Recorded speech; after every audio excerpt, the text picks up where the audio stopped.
Hey there, music world. John here from What's Spinning. Hope everybody's doing well. Here tonight to chat about this latest record from Arlo Parks. It's called Ambiguous Desire. One of the UK's most quietly captivating voices in indie and pop, Miss Arlo Parks. She's been at it for a while now.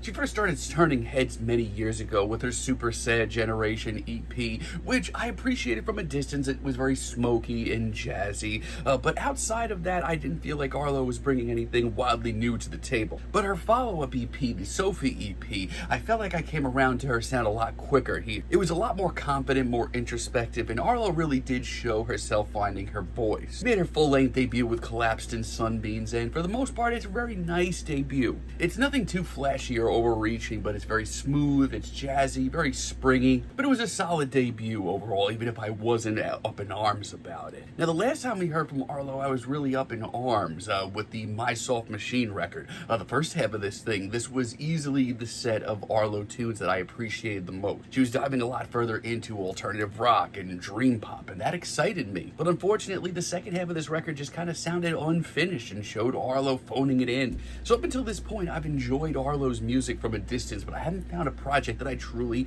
loved from her yet. Now, leading up to this thing, I did have a lot of hope. The singles were really solid, so let's chat about it. Well, I do think that I feel like she's not quite there yet, at least as far as my taste goes. This is easily her best crop of songs to date. Blue Disco starts this album off, and it's glitzy, it's nocturnal, it brings in the vibes of this record. Arlo's vocals here are smoky and completely inviting. And the production here is full of depth. As a matter of fact, it's pretty busy. Little details like the guitars floating through the background and subtle texture shifts give this a lot more, atmosphere than usual. A lot of this album was inspired by New York City nightlife, and I can feel that. But it makes this album Arlo's most immersive yet, by far. Really love Jetta, too. Once again, this track has this hushed urgency to it. It just sounds like, like a New York City night seen from the inside of a taxi or an Uber as you speak. It feels youthful, it feels alive, and Arlo sounds at home. We also have Get Go, which is incredibly charming. And yes, there's something very early 2000s indie about this, but I think she pulls it off really nice. It's just so breezy and carefree and nostalgic. Now, songwriting-wise, there are some moments here that she can tighten up, but the vibes carry it nicely for what it is. We also have Senses featuring Sampha. Oh, this is a good one. This is a great collaboration. It is one of the smoothest cuts here. I love the off-kilter funk of it and the way that Sampha just kind of floats over this track. His performance is incredible. It's a track that feels timeless, as does Heaven. Once again, love that hushed urgency and the way that it really builds this time, until it becomes something genuinely intoxicating, which it is. Also, Beams is really solid. This is where everything on the record really starts to blossom and flourish.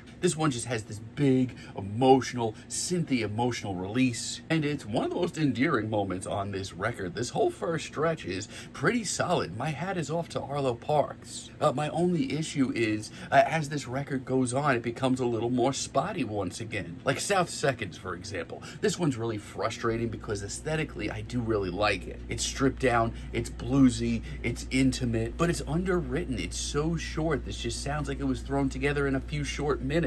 Night Swimming is, once again, incredibly frustrating. There's a real glimmer of something special here. Grittier production, the more dramatic tone, there is something here. But it just feels like Arlo never really fully commits to what this track could be. Also, Floette as a finale, I expected a little bit more. There are interesting ideas buried in here, like some little extra added oomph, and as well as some abstract production. But it just kind of sounds messy, and Arlo gets lost in it. She's so close. This is easily her best crop of songs to date. She just really needs to tighten up some of these middle of the album ideas. But the album does recover nicely, like Two-Sided.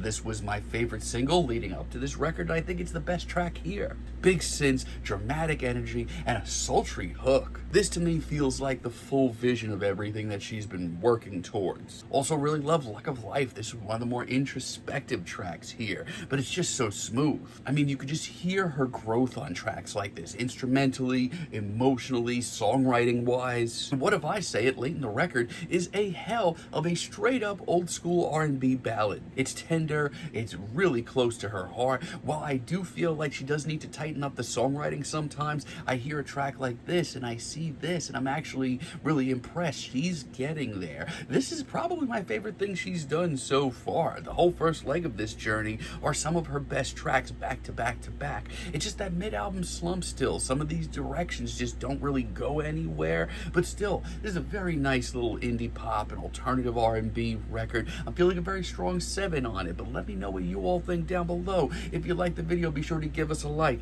give us a subscribe. If you're feeling froggy, turn those notifications on, and let me know down below what you would like for me to chat about in the future. And until next time, have a great day, friends.